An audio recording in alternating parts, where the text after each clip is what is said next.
मांडलेला आहे. प्रथमच भारतीय जनता पार्टीचे अध्यक्ष म्हणून आपण या ठिकाणी सत्तेवर आहात. महायुतीची सत्ता आहे, काय सांगाल?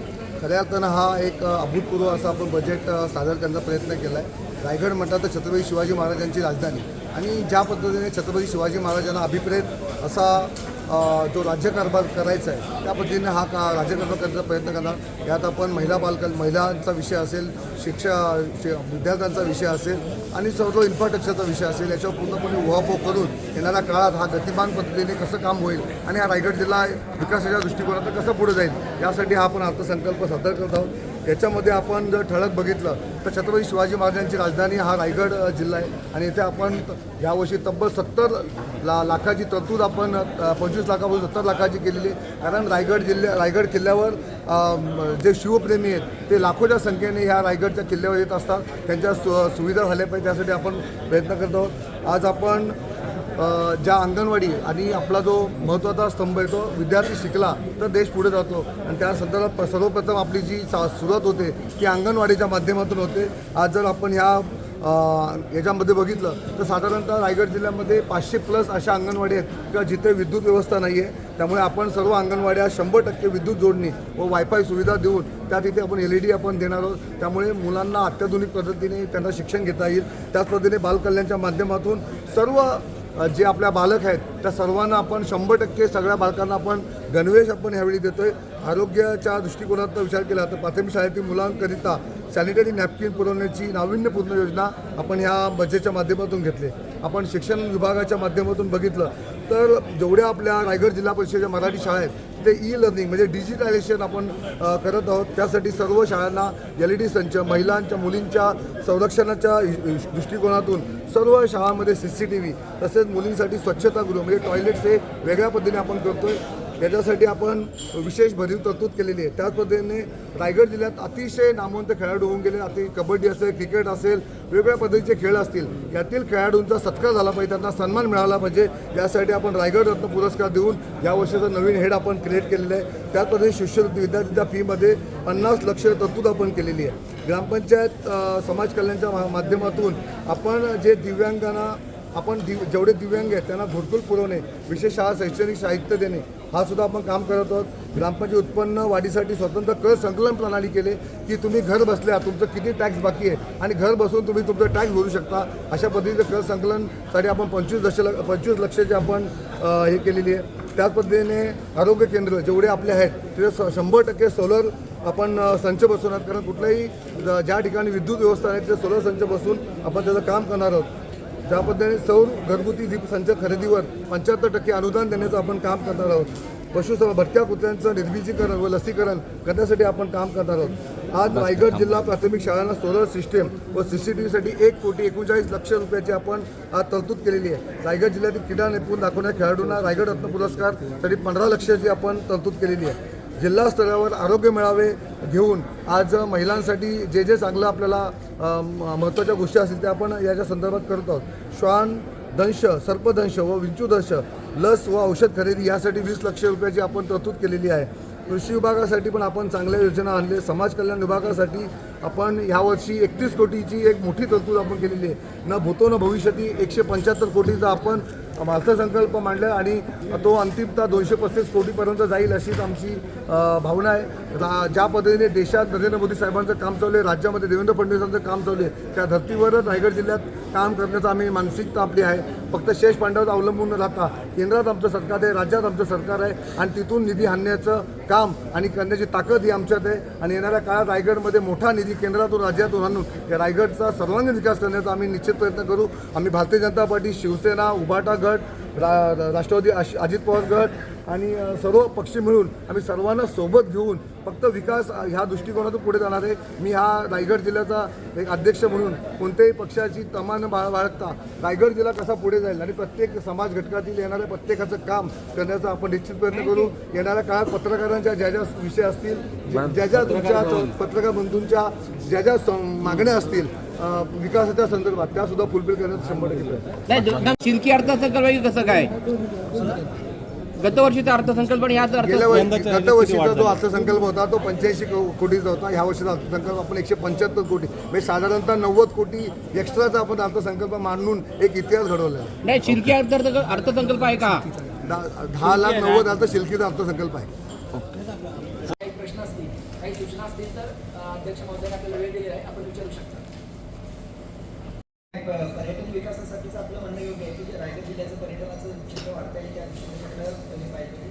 आपण जी मागणी आहे, जी घटकांची ज्या मागणी आहे त्यानुसार अर्थसंकल्प तयार केला आहे.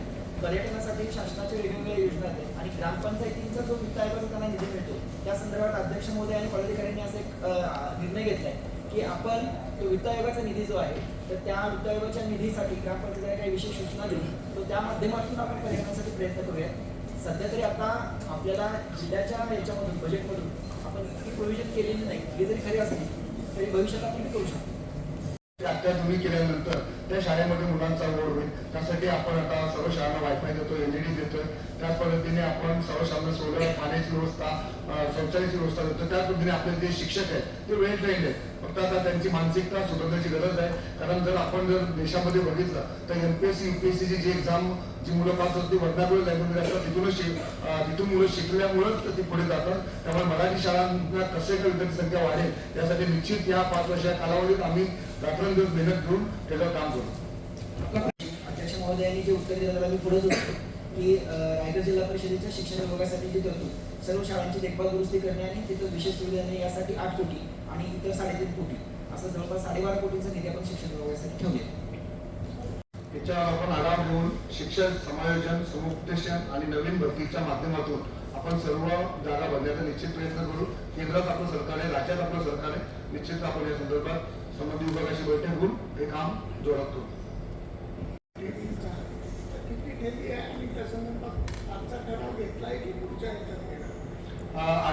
आज ही विशेष सभा होती, त्याच्यामध्ये कोणत्याही प्रकारचा असा ठराव घेतला नाही. 7 तारखेला होणाऱ्या सभेमध्ये तो खटल्यावर मांडल्यानंतर त्याच्यावर सभागृह निर्णय घेईल. केळीचा आज नेमकी 27 तारीख आहे आणि 31 मार्च आहे आणि 31 मार्चसाठी आपण सगळ्या ठेवी परत घेऊन परत 31 मार्च झाला की त्या ठेवी ठेवत असतो. त्यामुळे हा आकडा जो आहे एक 10 एप्रिल नंतर तो फिक्स मला सांगता येईल. कारण नेमका मार्चिंगच्या अगदी तोंडावरचा हा तुमचा प्रश्न आहे. त्यामुळे नेमकं उत्तर तसं मी आता नाही देऊ शकत. कारण आता बिलं जी आहेत ती हे करण्यासाठी आपण बिल म्हणजे शासनाकडून ग्रँट मिळाल्यानंतर ते देयक वित्त विभागात येईपर्यंतचा मधला कालावधी जो आहे तेवढ्या कालावधीची आपण हे करत असतो. आणि आपल्याला मार्चिंगची परिस्थिती माहिती आहे. ती बिलं सगळी मार्चिंगला येतात.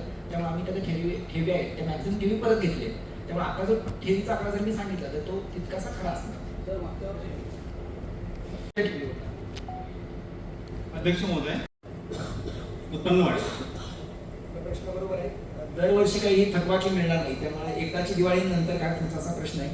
तर मला असं म्हणायचं आहे की आमचे उत्पन्न वाढीसाठीचे प्रयत्न चालू आहेत. इमारत व बांधकाम विभाग आमचा प्रयत्न करतोय. नेरळला जे काही आम्ही संकुलं बांधले जवळपास 100हून अधिक गाळेचे त्यांची लिलाव प्रक्रिया ती टप्प्यात झालेली आहे. ते जर सगळे प्रक्रिया पूर्ण होईल पुढच्या 1 महिन्याभरात तर आम्हाला जवळपास 2.5 कोटीचं दरवर्षीचं उत्पन्न आम्हाला त्यातून अपेक्षित आहे. अशाच प्रकारे आपली जी विश्रामगृह आहेत ती आणि आपल्या ज्या मोकळ्या जागा आहेत त्या सगळ्यांचा विकास सर्वे करून विकास करण्याचं साठी सुद्धा आम्ही अंदाजपत्रकात तरतूद केलेली आहे आणि त्या पद्धतीनं प्रयत्न करू. याचबरोबर जिल्हा परिषदेला स्वतःचं उत्पन्न वाढवण्यासाठी कर लावण्यासाठी काही विशिष्ट मर्यादा असतात. आपलं जे हे आहे बजेट जे आहे तेच मुळात शासनानं जे वेगवेगळ्या प्रकारचे कर, उपकर, प्रोत्साहन, अनुदान किंवा त्याच्यावरचा कर जो असतो तर त्या आधारेच आपलं असतं. ग्रामपंचायत न कर लावल्यानंतर पुन्हा जिल्हा परिषद वेगळे कर किंवा हे लावू शकत नाही. त्यामुळं आपण जे आहे ते अशा माध्यमातून व्यापारी माध्यमातून आपल्याला करांचं उत्पन्न वाढवायला लागेल. त्यासाठी आम्ही प्रयत्नशील आहोत. बजेटमध्ये पिण्याच्या पाण्यासाठी जे तरतूद आहे मला एक्झॅक्ट करून सांगतो. पण त्याचबरोबर रायगड जिल्हा परिषदेनं गेल्या वर्षी सुद्धा आणि या वर्षी सुद्धा आपल्याकडे पिण्याच्या पाण्याचे दुर्भिक्ष होतं. ते मूळ आपले स्रोत जे आहेत त्या स्रोतांचं जे पाणी कमी झाल्यामुळे होतं तर त्या स्रोतांचं बळकटीकरण आणि त्यांचं पुनर्जीवन यासाठीच्या वेगवेगळ्या योजना हाती घेतल्या आहेत. आणि आपला असा प्रयत्न आहे की टँकर किंवा इतर माध्यमातून हे करता त्या स्रोतांचं पुनर्जीवन करावं. तशा सर्वेक्षण झालेलं आहे पूर्ण आणि त्याच्यावर आपण काम करतो. त्यालाच विचारायचा प्रश्न आहे. ग्रामपंचायतींची एमआयडीसीला ग्रामपंचायती 100 कोटी म्हणून जास्त रक्कम देतात. अशा पद्धतीत जर एमआयडीसीने उद्या पाणी बंद केलं तर जिल्ह्यात पाणी त्यांचं एवढी निर्माण की त्याला करून देताना नाटक नाही. तर त्यासाठी जे अर्थसंकल्प किंवा जिल्हा परिषद प्रशासन काय करणार आहे? नाही, सगळ्यांना पिण्याच्या पाणी मिळण्यासाठी आपल्याला माहिती आहे की ही जवळ एक तशी ग्रामपंचायती आहे, पण जलजीवन मिशनच्या माध्यमातून ही योजना पूर्ण झालेल्या आहे. त्या योजनांच्या ठिकाणी स्वतःचं बळकटीकरणाचं काम आमच्या माध्यमातून सुरू आहे, जिल्हा परिषदेच्या माध्यमातून आहे. याद्वारे आम्ही प्रयत्न करतो. माझा प्रश्न दोन आहे. माझा प्रश्न आहे ग्रामपंचायती MIDCला 100 कोटी म्हणून जास्त देणे आहे. तर अर्थसंकल्पात अशी काही तरतूद आहे का की इमर्जन्सी जर MIDCने पाणी बंद केलं तर ते 132 कोटी रुपयांची थकबाकी अलिबाग आणि रोहा तालुक्यातल्या ग्रामपंचायतींची आहे. फक्त. बहुतांश अलिबाग तालुक्यातल्याच आहेत, रोहा तालुक्यातल्या 2-3 ग्रामपंचायतीच आहेत. ही 132 कोटी रुपये थकबाकी हे ज्या ग्रामपंचायती आपल्या अखत्यारीत येतात, त्यांचं करणार काय? त्या MIDCने जर पाणी त्यांचं बंद केलं तर त्यांच्याकडे पर्यायी व्यवस्था काय? आपल्या ज्या जलजीवन योजना आहेत त्या फसलेल्या आहेत. ठेकेदारांनी पैसे घेतलेले आहेत आणि कामच पूर्ण केलेली नाही. हे गेल्या मागच्या 2 वर्षातली बोंब आहे. आजही परिस्थिती तीच आहे. अनेक ठिकाणी ठेकेदारांना पैसे मिळालेले नाही, अशी परिस्थिती सुद्धा आहे. 98% 95% कामं पूर्ण होऊन सुद्धा ठेकेदारांना पैसे मिळाले. दुसरीकडे काम न होता ठेकेदार 95% पैसे घेऊन मोकळे झाले. जे नियोजन कुठं आहे? तर नियोजनाचा अभाव दिसतोय.